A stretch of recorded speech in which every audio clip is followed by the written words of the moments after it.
If you get to hear me now.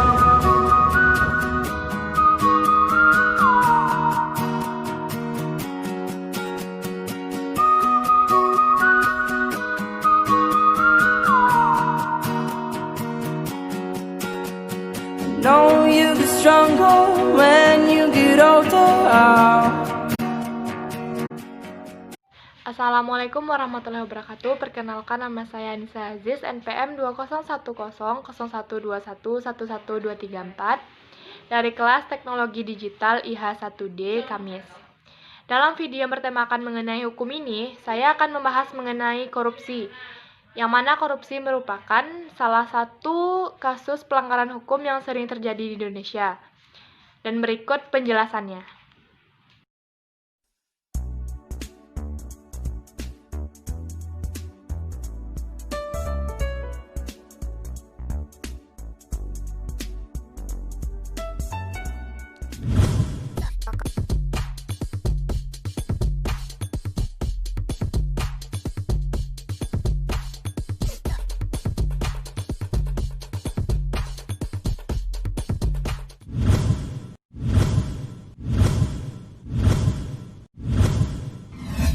Juriali Peter Batubara dalam kasus korupsi dana bantuan sosial COVID. Tersangka korupsi pengadaan bantuan sosial COVID-19. Tindak pidana korupsi di tengah pandemi COVID-19. Saya sudah ingatkan sejak awal untuk hati-hati dalam menggunakan korupsi. Sudah sejak awal. Nah ini kan ada kerugian negara. Saya tidak akan melindungi ancaman hukuman mati. Itu uang rakyat. Korupsi merupakan suatu tindakan tercela yang bertujuan menguntungkan diri sendiri atau orang lain atau suatu korporasi. Kasus korupsi merupakan kasus yang terjadi karena penyalahgunaan kewenangan, kesempatan, atau sarana yang ada pada pelaku korupsi tersebut. Mayoritas korupsi dilakukan oleh banyak oknum pejabat seperti yang terjadi baru-baru ini, yaitu kasus dugaan korupsi bantuan sosial penanganan COVID-19 yang menjerat salah satu petinggi negara, yakninya Menteri Sosial Juliari Batubara. Minggu 6 Desember 2020, Menteri Sosial Juliari Batubara ditetapkan sebagai tersangka oleh KPK atas dugaan menerima suap terkait pengadaan bantuan sosial penanganan COVID-19.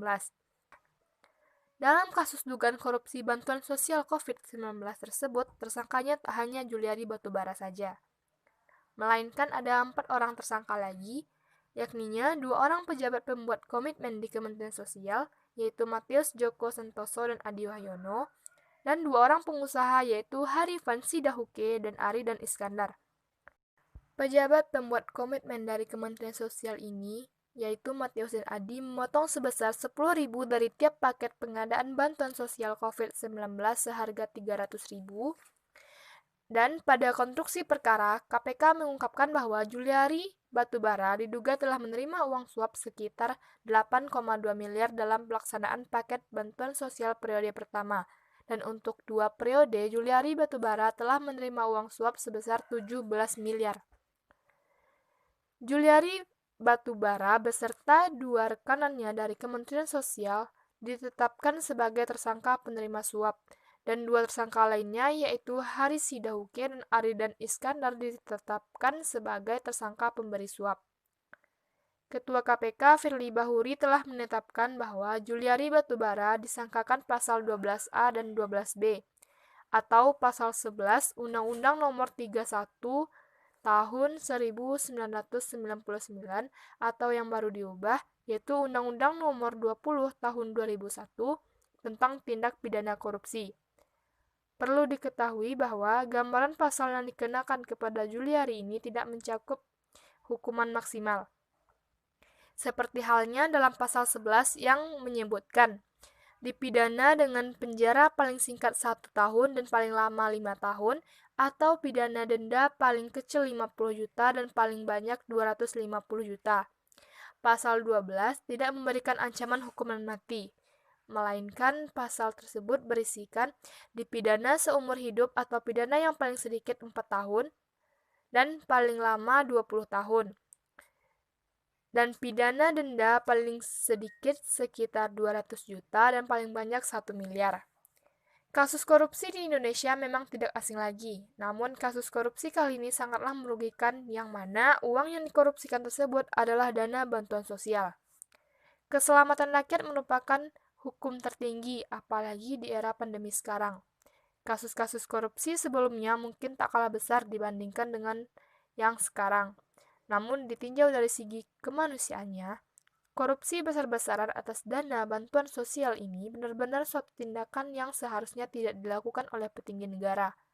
Korupsi uang yang tidak diperuntukkan untuk rakyat saja sangat meresahkan, apalagi korupsi hak rakyat yang mana rakyat sangat butuh dalam kondisi seperti saat ini.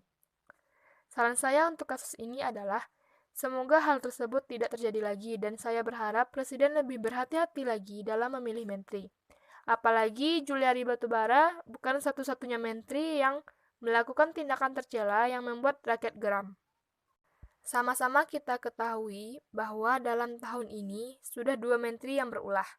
Besar harapan saya semoga Menteri Sosial selanjutnya benar-benar orang yang mengerti dengan kehidupan sosial. Orang yang benar-benar mendahulukan kepentingan bersama di atas kepentingan pribadi, dan orang yang benar-benar siap mengabdi untuk negaranya tanpa ada keinginan untuk menyalahgunakan kekuasaan yang ia miliki. Jaya Indonesia. Sebagai anak nelayan dari Lamakera, saya melihat Indonesia itu seperti kapal tua yang sedang berlayar tak tahu arah.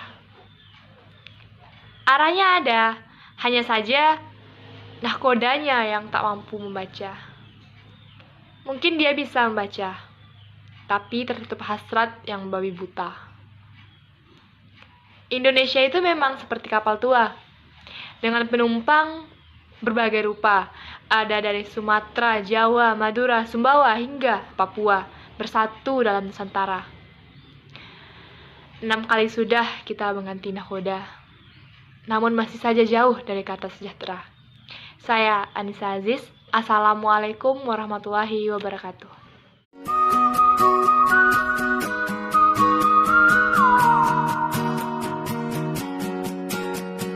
Know you get stronger when you get older.